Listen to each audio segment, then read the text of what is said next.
بسم اللہ الرحمن الرحیم۔ السلام علیکم۔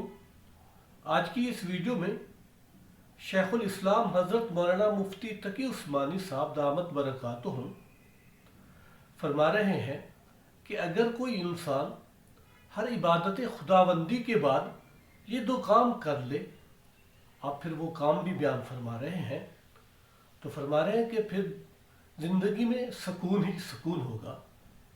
آپ حضرات بھی ملاحظہ فرمائیں۔ دو کام کر لو ہر عبادت کے ساتھ۔ ایک، اس عبادت کی توفیق پر اللہ کا شکر، اور اپنی تقصیر پر، اپنی کوتاہی پر استغفار۔ اگر یہ کام کرتے رہو گے تو انشاءاللہ رفتہ رفتہ راستہ طے ہوتا جائے گا، اور ایک وقت آ جائے گا، ضرور آ جائے گا انشاءاللہ، کہ تم احسان کے مرتبے تک پہنچ جاؤ گے۔ ہوتا کیا ہے کہ غفلت کے ساتھ پڑھی، غفلت کے ساتھ اٹھ کے چلے گئے۔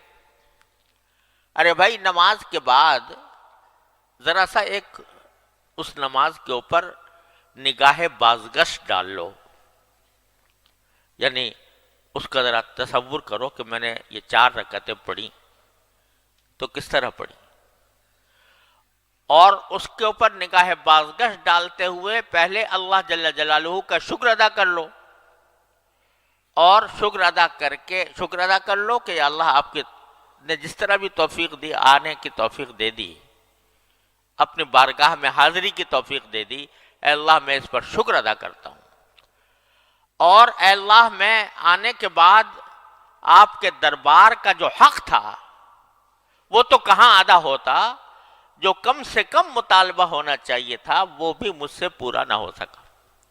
دیکھو، خشوع کا اعلیٰ مقام تو وہ ہے جو حدیث میں فرمایا گیا کہ ان تعبد اللہ کانک تراہ، اللہ تبارک و تعالیٰ کی عبادت اس طرح کرو جیسے کہ اللہ کو دیکھ رہے ہو، اور اگر نہیں دیکھ رہے تو کم از کم وہ یہ خیال کر لو کہ وہ تمہیں دیکھ رہا ہے۔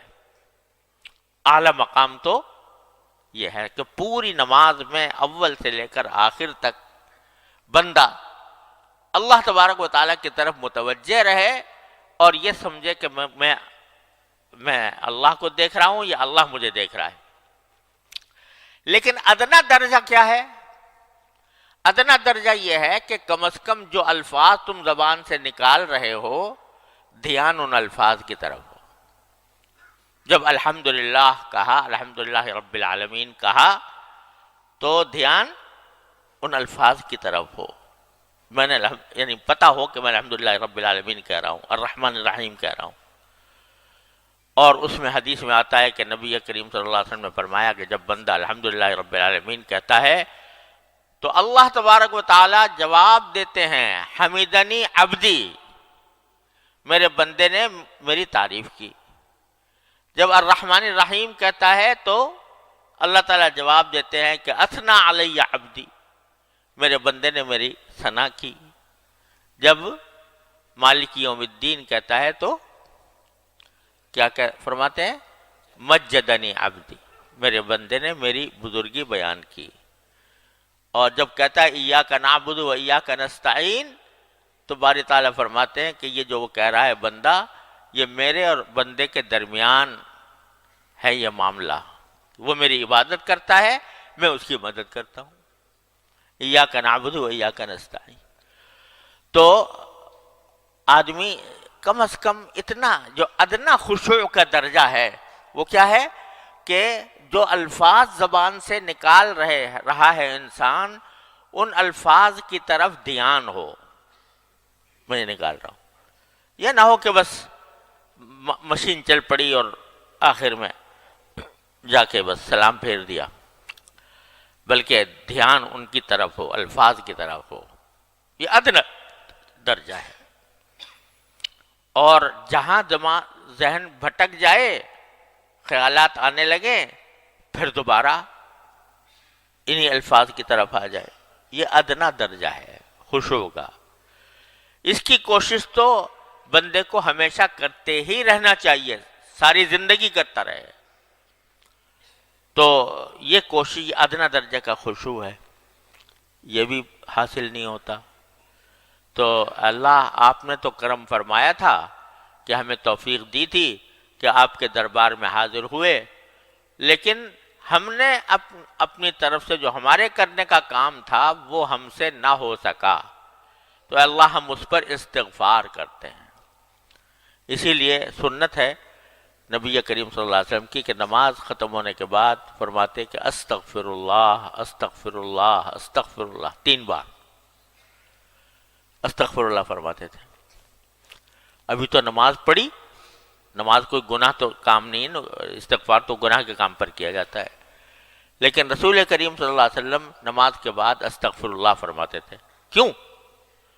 کہ اللہ توفیق تو آپ نے عطا فرمائی، لیکن میں آپ کی عبادت کا حق ادا کر نہیں سکا، میرا دل و دماغ ادھر بھٹکتا رہا، تو کیا ہوگا کہ میرے مالک کا کرم ایسا ہے کہ بندہ جب استغفار کرتا ہے، اس کی طرف رجوع کرتا ہے، اپنی عاجزی کا اعتراف کرتا ہے، اپنی بندگی کا اعتراف کرتا ہے، کہتا ہے کہ مجھ سے غلطیاں ہوئیں، مجھ سے کوتاہیاں ہوئیں، میں کسی طرح بھی حق ادا نہ کر سکا، ادنا حق بھی ادا نہ کر سکا، تو میرے مالک کا کرم ایسا ہے کہ جو کوتاہیاں ہوئی ہیں ایک طرف تو اس کو معاف فرما دیتا ہے، اس کو معاف فرما دیتا ہے۔ میرا بندہ ہے، کمزور ہے، اور اس کے اندر وہ صلاحیت نہیں ہے جو ہونی چاہیے، تو اس واسطے یہ مجھ سے رجوع کر کے اپنی ناتوانی، اپنی کمزوری کا اعتراف کر رہا ہے، اپنی تقصیر کا اعتراف کرتا ہے، تو میں اس کو معاف کر دیتا ہوں۔ معاف کرنے کے کیا معنی ہوئے؟ کہ جو کوتاہیاں ہوئی تھیں نماز کے اندر، وہ سب ان کے اوپر خط تنسیخ پھیر دیا اللہ تبارک و تعالیٰ نے، چل تیری نماز بھی قبول کر لی، جیسی کیسی تو نے پڑھی قبول کر لی، جب تو نے ہم سے رجوع کر کے کہہ دیا کہ یا اللہ مجھ سے نماز صحیح طریقے سے پڑھی نہیں گئی، تو چل ہم نے قبول کر لی، استغفر اللہ استغفر اللہ استغفر اللہ کہ۔ تو عرض کرنے کا منشا یہ ہے کہ اس مایوسی کو دور کرنے کا راستہ کیا ہے، اور اس سمت میں آگے بڑھنے کا راستہ کیا ہے۔ ایک طرف تو حمد کرے بندہ، شکر ادا کرے، دوسری طرف استغفار کرے۔ شکر اس کی توفیق پر، استغفار اپنی کوتاہی پر۔ تو میرا اللہ تبارک و تعالی شکر کے بارے میں وعدہ کیا ہے کہ لئن شکرتم لازیدنکم، یہ وعدہ ہے کہ نہیں؟ کس کا وعدہ؟ ان اللہ لا یخلف المیعاد۔ تو جب تم شکر کرو گے تو اور دوں گا، یعنی تم نے اس پر شکر ادا کر لیا کہ میں نے نماز آ کر ادا کی ہے، اے اللہ آپ کی توفیق سے اس پر شکر ادا کر لیا، تو اور توفیق دوں گا، اور توفیق دوں گا۔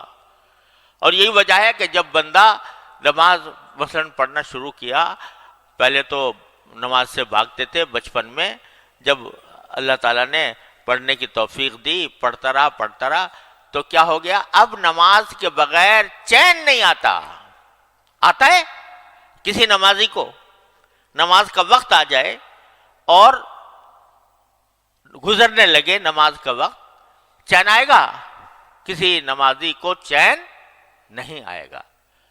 رسول کریم سرور عالم صلی اللہ علیہ وسلم تشریف لے جا رہے ہیں سفر میں، تو سفر میں تشریف لے جاتے ہوئے راستے میں حضرت بلال رضی اللہ تعالیٰ عنہ سے فرماتے ہیں، جو حضور اقدس صلی اللہ علیہ وسلم کے مؤذن تھے، کیا فرماتے ہیں؟ ارحنا بالصلاۃ یا بلال، اے بلال ہمیں چین عطا کر دے، چین دے دے، راحت دے دے نماز پڑھ کر، یعنی نماز پڑھوا دے تو چین آئے، اس کے بغیر ہم بے چین ہیں، ہمارا کسی کام میں دل نہیں لگ رہا کہ کسی طرح میں نماز پڑھ لوں۔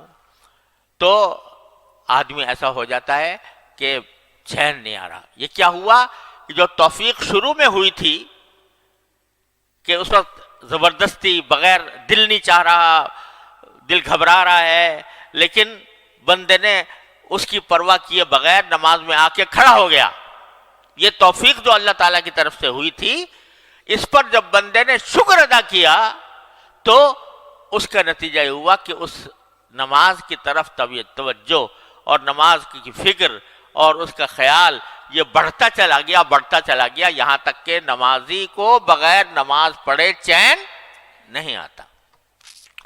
تو یہ شکر کی خاصیت تو یہ ہے کہ اب شکر کیا تم نے اور تمہیں توفیق دیں گے، اب شکر کیا اور توفیق دیں گے۔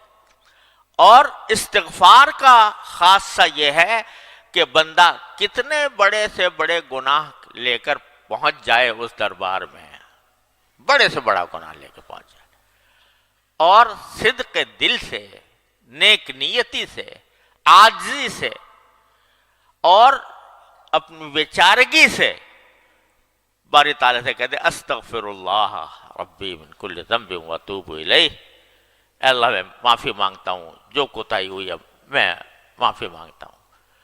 تو یہ استغفار ایسی چیز ہے کہ میرا مولا اس کے اوپر معافی کا اس نے وعدہ کر رکھا ہے، وہاں شکر پر وعدہ یہ کر رکھا ہے کہ اور دوں گا، یہاں استغفار پر یہ وعدہ کر رکھا ہے کہ تمہاری غلطیاں معاف کر دوں گا۔ ان اللہ یغفر الذنوب جميعا یا عبادی الذین اسرفوا علی انفسهم لا تقنطوا من رحمت اللہ ان اللہ یغفر الذنوب جميعا۔ تو جو اللہ تبارک و تعالی یہ وعدہ کر رہے ہیں کہ میری رحمت سے مایوس نہ ہونا، یا عبادی الذین اسرفوا علی انفسهم، اے میرے وہ بندو جنہوں نے اپنی جان کے اوپر ظلم کیا ہے، لا تقنطوا من رحمت اللہ، اللہ جل جلالہ کی رحمت سے مایوس نہ ہونا، ان اللہ یغفر الذنوب جميعا، اللہ تعالیٰ سارے گناہوں کو معاف کر دے گا تمہارے، یہ وعدہ کر رکھا۔ اتنا آسان کام اللہ تعالیٰ نے بندے کو عطا فرما دیا ہے۔ جب شیطان ڈسے، جب نفس کے فریب میں انسان مبتلا ہو، کوئی بھی غلطی اسے سرزد ہو، فرماتے ہیں دروازہ میں نے کھولا ہوا ہے، آ جاؤ، آ کے استغفار کر لو، کہہ دو یا اللہ مجھ سے غلطی ہو گئی، صدق دل سے کہہ دو اور سچے دل سے، عاجزی کے ساتھ، بیچارگی کے ساتھ، عبدیت کے ساتھ کہہ دے بندہ کہ اللہ مجھ سے غلطی ہو گئی معاف فرما دی، یا اللہ مجھ سے غلطی ہو گئی معاف فرما دی، کہتے ہیں سب معاف کر دوں گا۔ معاف کرنے کے کیا معنی؟ کہ وہ ساری کوتاہیاں جو تم نے کی ہیں وہ میں نے معاف کر کے تمہارا پرچہ صاف کر دیا، تمہارا صفحہ صاف کر دیا۔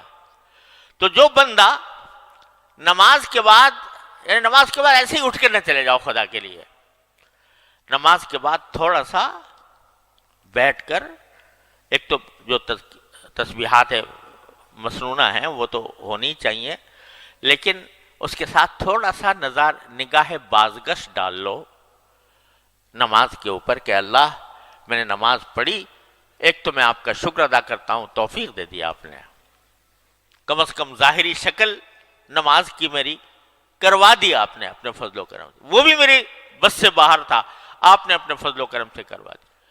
دوسرے میں استغفار کرتا ہوں، کہے پر کرتا ہوں جو میں نہ مجھ سے کوتاہیاں ہوئی ہیں اس نماز کے اندر، ان پر استغفار کرتا ہوں۔ یہ کر کے دیکھو ہر نماز کے بعد کتنا وقت لگے گا، 1 منٹ 2 منٹ، اور ذرا سا اگر تھوڑا سا اور بڑھا لو کہ اپنی ان 4 رکعتوں کا جائزہ لے کے دیکھو، میں نے تکبیر تحریمہ ٹھیک سے ادا کی تھی، میں نے سورہ فاتحہ ٹھیک سے پڑھی تھی، میں نے رکوع صحیح طریقے سے کیا تھا، میں قیام صحیح طریقے سے کیا تھا، میں نے سجدہ صحیح طریقے سے کیا تھا، اور ساتھ میں یہ کہ میرا دھیان کہاں تھا، میرا دل کہاں تھا، دماغ کہاں تھا، اس کا ذرا سا جائزہ لے لو، تو بہت ساری جگہ پر تمہیں نظر آئے گا کہ یار یہ تو نماز تو پڑھی بے شک، لیکن مجھ سے نہ الفاظ کی طرف دھیان ہو سکا، نہ اللہ تعالیٰ کی طرف دھیان ہو سکا۔ تو جب یہ تصور آئے تو شرمندگی تو ہوگی، ندامت ہوگی، اس ندامت کے لیے کہہ دو استغفر اللہ استغفر اللہ استغفر اللہ۔